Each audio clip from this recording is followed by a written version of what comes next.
Is Bridget Lavender, and I am a junior here at Davidson. I am a communication studies and social justice major with a minor in gender and sexuality studies, and I am here today with nationally recognized activist Linda Sarsour. You guys may recognize her as national co-chair of the recent Women's March on Washington, and she is currently serving as executive director for the Arab American Association of New York. And so we're going to do a Q&A with her tonight before her talk, or right now before her talk. She is giving a talk tonight at 7:30 in Duke Family Performance Hall. She was brought here by the Muslim Student Association, and that talk will be live streamed on the Better Together Facebook page, so make sure to check that out. Additionally, if you are watching live on Facebook or Twitter, please feel free to send us any questions that you may have, and if we have time, we'll get to them at the end.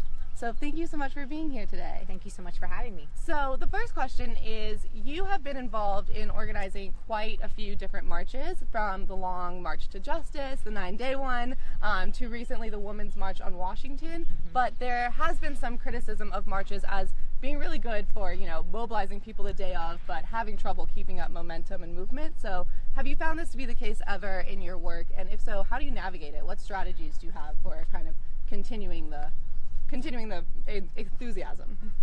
I mean, marches are just one tactic in a larger strategy to kind of push forward a policy or any type of political agenda that any group may have. So for me, a march helps to create a political environment, visible kind of dissent or visible support for a particular issue. So I don't see that a march has to create that change on the spot, but it raises awareness. It allows people to come in, entry point, allows people to learn. It also allows people to project, their dissent or their anger about a particular injustice, or maybe show support for a particular policy that can help better their community. So for me, marches are just one part of other tactics that I use as part of my organizing work.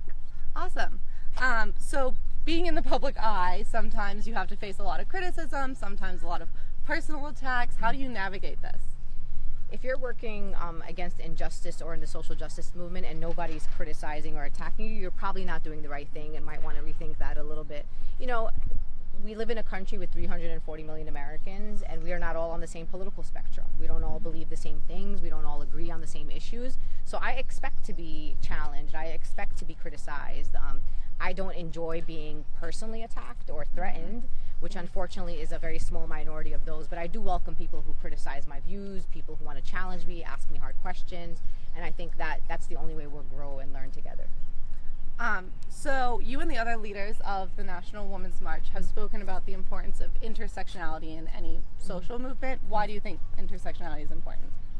Because we are whole human beings. I'm a woman of color, I'm a daughter of immigrants, I'm a parent of public school children, I'm a product of public schools, I live in inner cities, so I want to be able to work in a movement that sees all of me and cares about all the things that I care about. I also, I care about the environment. I can't talk about just, my reproductive rights or just, education reform or just, national security reform without feeling like I could bring in all these issues together. And I think as a progressive myself and being part of the progressive movement, we've lost too much. And I think we've lost a lot because we've been segmenting our work. Like racial justice people are doing their own work, the climate justice people are doing their own work, and it's time for us to be intersectional. It's time for us to bring all the progressive movements together. So if we win, we win together. If we lose, we lose together, but we don't throw any communities under the bus in that process. And intersectional feminism, in particular, intersectionality was a word and a concept that was dubbed by a black woman, Dr. Kimberly Crenshaw. And it's important that a woman like her, who understands this idea of seeing whole communities, seeing women as whole people with different priorities, is now actually being manifested in practice right now. And I'm very proud to continue the work and the kind of theory that she had around intersectional feminism. Awesome. So that was also a big theme of the Women's March. That's a lot of what the guiding principles were, and kind of going off of the success of that, I mean, obviously you were instrumental in planning it. It was widely attended. There were sister marches all over the globe, really. Looking back on it, are you happy with how it went? And is there, in hindsight, anything you would change or do differently? So we organized the Women's March on Washington and set it up for 200,000 people, and about 1 million extra came. So that was wonderful. And I'm, even as a person who was part of the organizing, I was so overwhelmed with the amount of people that came. And I was feeling so many things at the same time. I was sad and disappointed by the day before, after we just, inaugurated a president that doesn't really stand with the values and principles that we do. But I was also I had so much optimism just seeing people come out and say, don't worry, we're in this together. We're going to stand here together.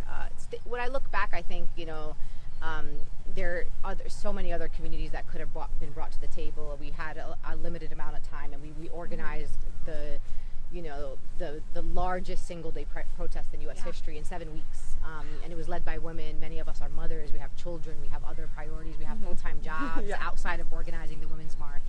So I feel like if I had more time, we've been even more deliberate than we already were about making sure that different groups had a part in our policy document, that we had more people represented, made sure that our sister marches were just as intersectional, just as integrated and intersectional, which we didn't always have control over because most of us were focused on our own the march that we were putting together in Washington. But overall, I'm very proud of every single human being that was part of organizing any sister march in any part of the country or around the world. Yeah, that's awesome. I was there with my mom, and it was so crowded that we couldn't even hear you guys speaking, but we could feel the energy and enthusiasm. So my next question is, what advice would you give to young activists, specifically those with some of these intersectional identities that don't necessarily see themselves as leaders in our nation's history? I think we have created a definition or an image of what an activist actually is. It's someone who is prominent, maybe has a big platform on social media, but really anyone's an activist. And I think at the Women's March, many of the people who came to the Women's March said that they never went to a march before. They never were activists, never saw themselves as activists.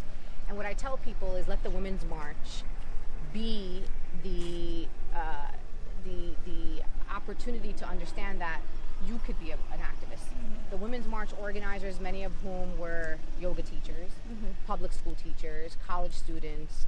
We had stay-at-home moms. So imagine if these people who never consider themselves to be activists organized the largest single day protest in U.S. history. That means anybody can do that.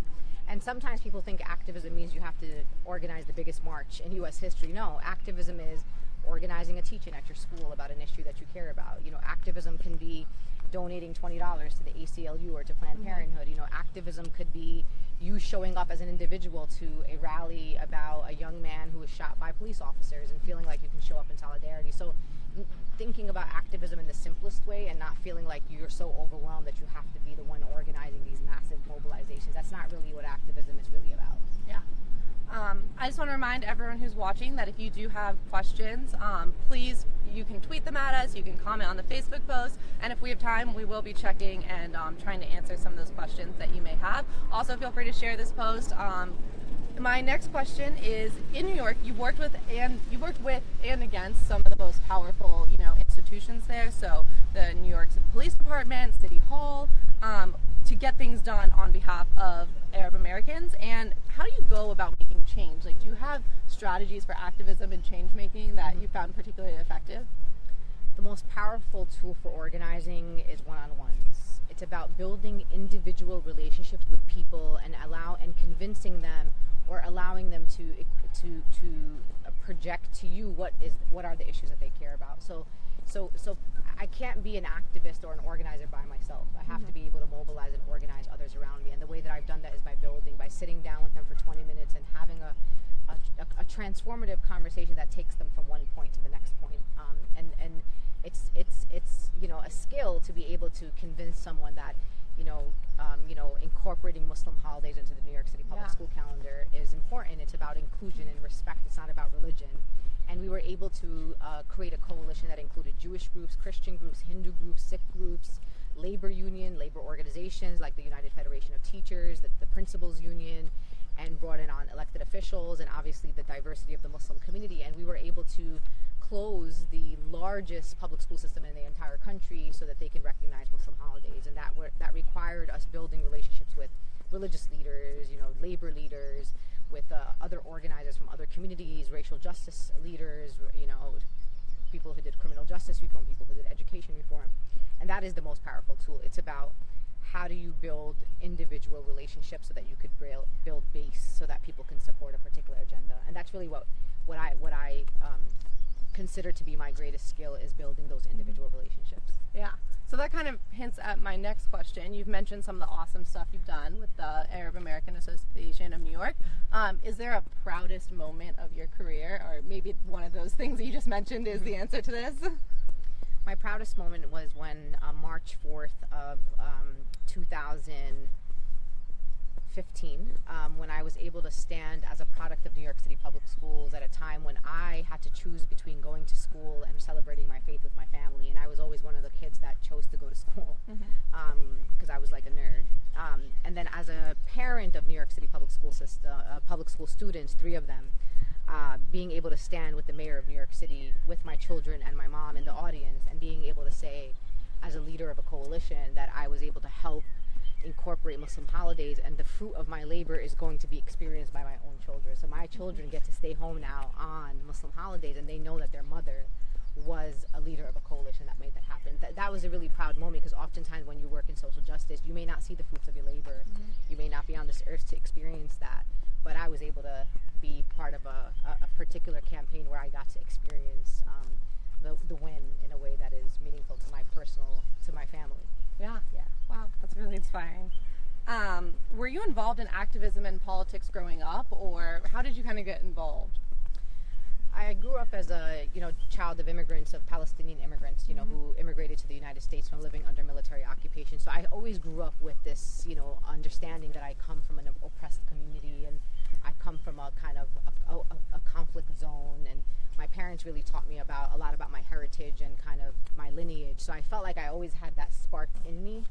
But really my activism, and I'm an activist born out of the ashes of 9/11, as a New Yorker who unfortunately had to see and witness with my own eyes, different levels of law enforcement who came to my community, which is one of the most highly concentrated Arab American and Muslim communities in New York State, and watch men get dragged out of coffee shops, raids that were happening by law enforcement agencies. I met mothers, as a volunteer translator, met mothers and wives who would come and say, I don't know what happened, they just picked up my husband, I haven't seen him in 4 days.